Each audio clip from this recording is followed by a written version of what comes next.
Hey YouTube, how you guys doing today? Kevin here coming at you with another video. You guys probably seen this old Honda kicking around. I actually keep this. It actually sits right here next to the shed. That engine right there, it came off of a pressure washer is what it came off of. It came off of a pressure washer that I actually found in the trash. The one of the valves was stuck on it.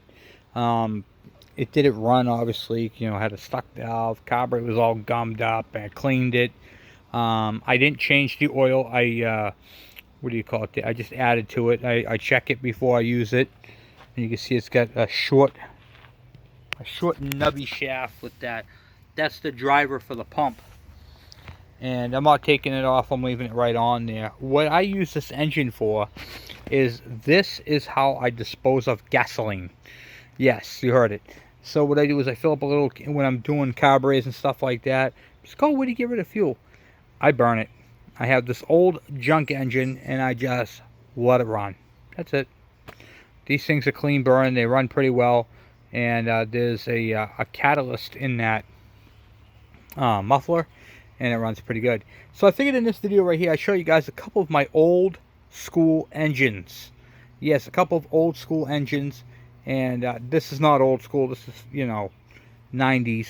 But I got some oldies I wanted to show you guys. Some old Briggs and the Tecumseh. So this one right here was brought to me. We're going to be doing a first start on this thing. This thing does not run. In fact, this is actually a first look for this one. I'll show you. She's an oldie, guys. This is probably a 3.5 horsepower Briggs, and it doesn't have a bail. The handle you pull back on the handlebars. It's totally missing right off the engine right here. Here's the pull cord. I don't believe it's seized up. Let's see if it'll even pull. No, it pulls. It pulls over. Didn't feel like there was much compression. No, it wants to go back in. I think the starter clutch is seized. Yeah.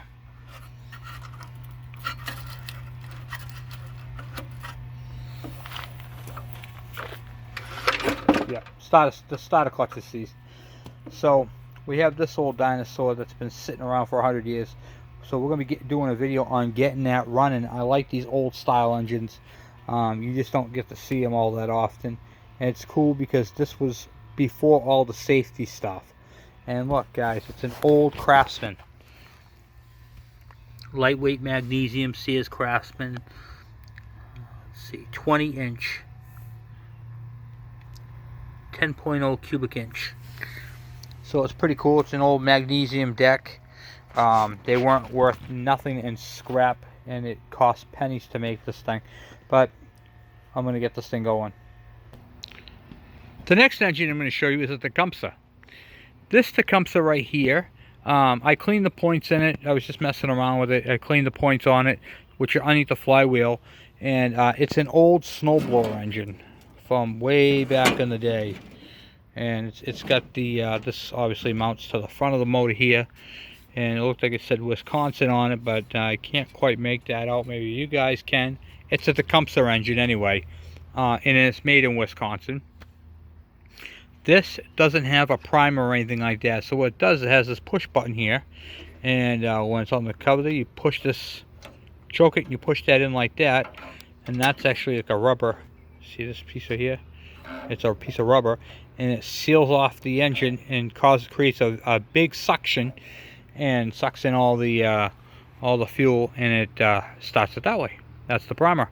And one of the cool things about these old antique engines, and this is something you don't see every day, which I thought was really, really cool. I want to show this to you. So if you look at it right here, Tecumseh Larson division. Larson. Okay. Now before they were Tecumsehs, they were Lawsons. These guys actually made boat engines, two-stroke boat engines, boats. They had their hand in a lot of stuff if you look up the old Lawsons. So it's a pretty neat thing. And this particular motor had a, this is the clutch that was on it, right here. It's an old school centrifugal clutch with like a 41 chain or a 40 chain or a 420. They're all basically the same chain, that's why I was labeling them off. So that right there was pretty cool.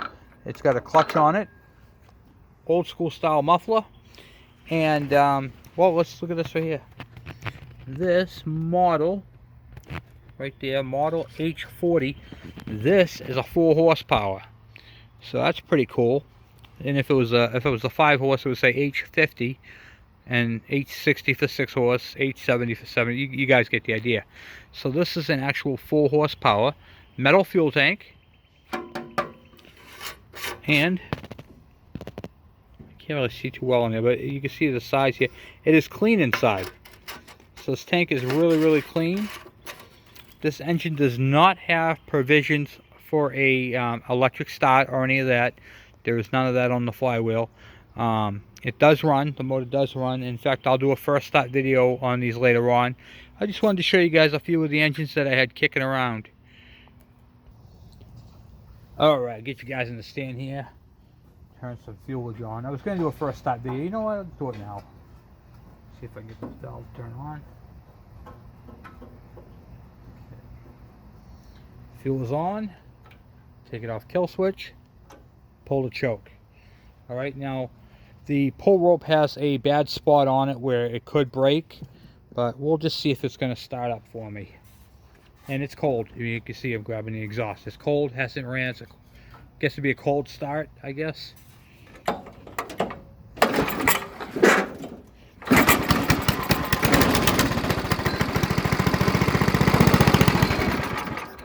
And there you have it.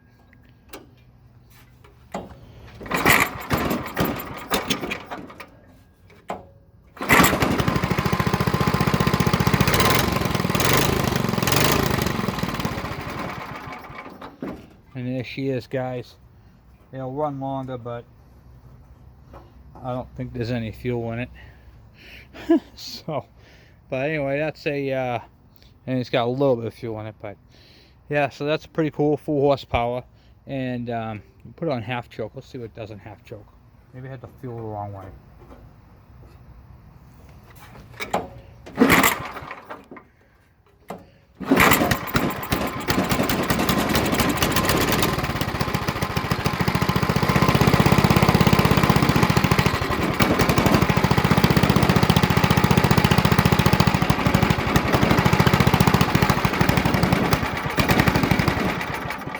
Gotta be adjusted up. But anyway, guys, there's the what do you call it, run on that one. It's pretty neat. I still got to do some tinkering with it.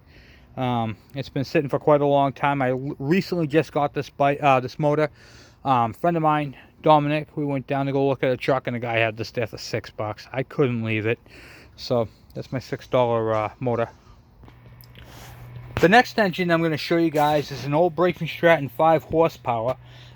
This right here, my brother Clay had at his house on an old Gilson snowblower, and I think I showed you guys that. I'm not sure if I showed you guys or not, but he gave me the whole snowblower, and I wanted to get this rototiller done. It's an old Ariens I had. I picked this up for free, and my brother gave me the motor, so the whole thing was free to me.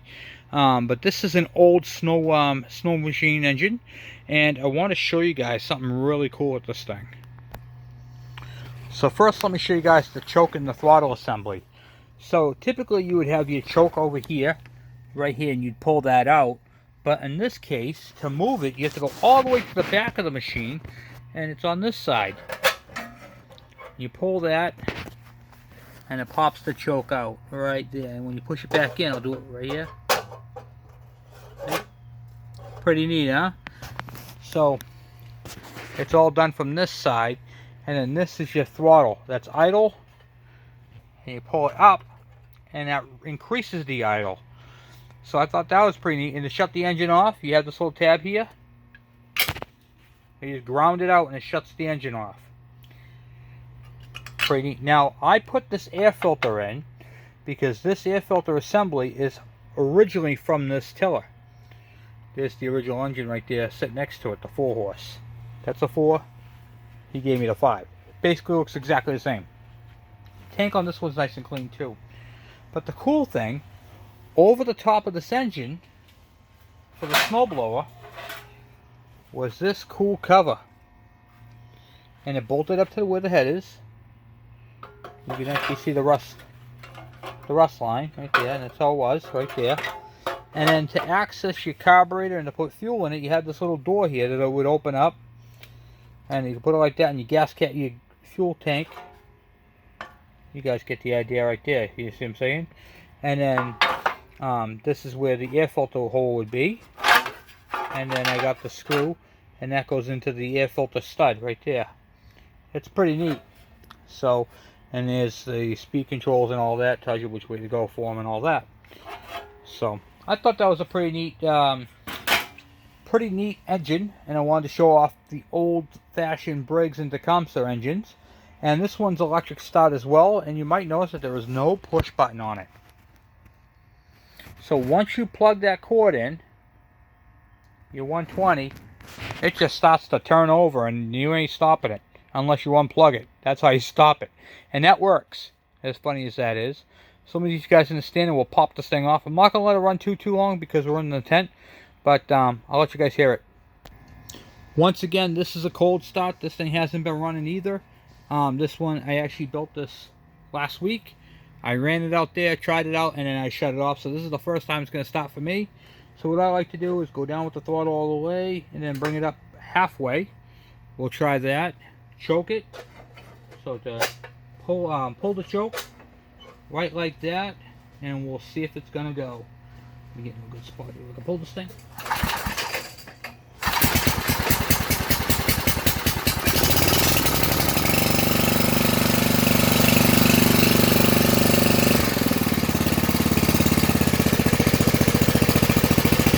Idles down.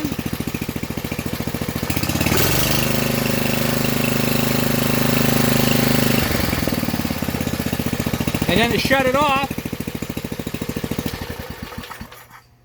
And that's it. That's how you shut these old dynos off. Runs beautiful. And thank you to my brother Clay for this motor. It's awesome and it runs great. Super cool on a super cool machine. So... And of course, there's my 4 horsepower lawn boy. This thing is super cool, and I put this on a regular frame. You can see where I hacked the handles together. So this is another cool one. I don't have any mix in it at the moment. I have to pick that up. I wasn't planning on doing this video, but I had to show it to you guys.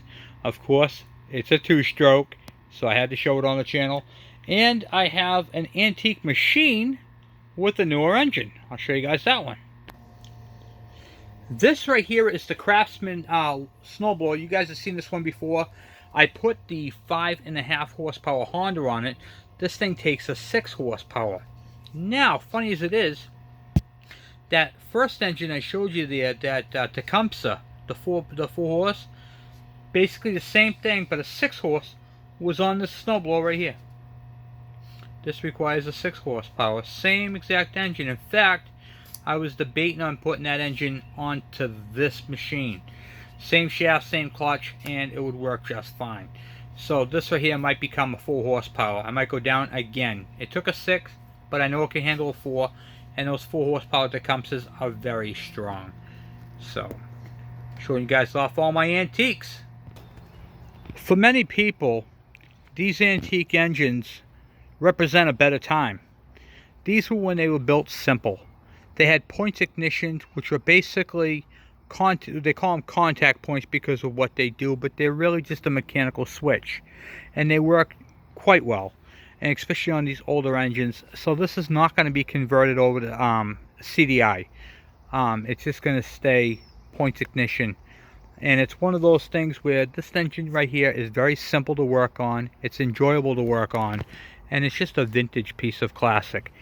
People used to rob these things off of snow blowers, off of tillers, off of all edges, all kinds of cool things, just so they can take them and put them onto a go-kart or a mini bike.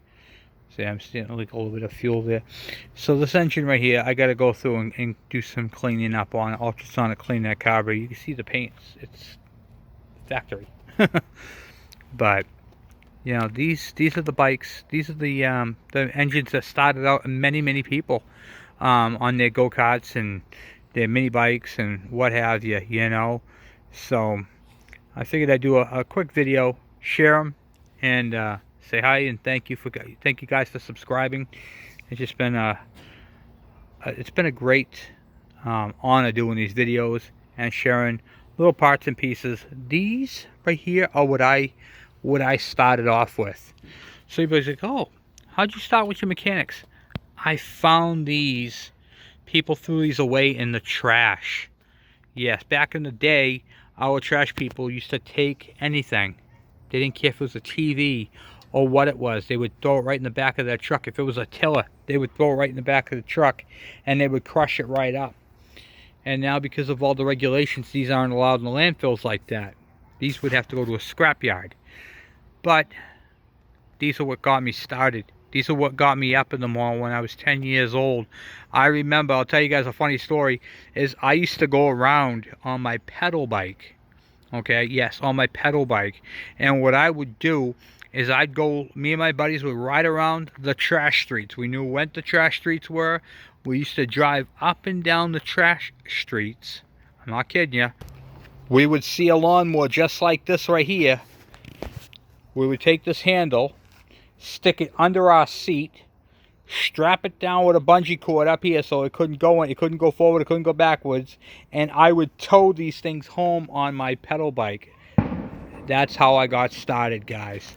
And then I'd get the whole thing going, or if it was a really cool looking antique one, I would strip it down just to see how it works.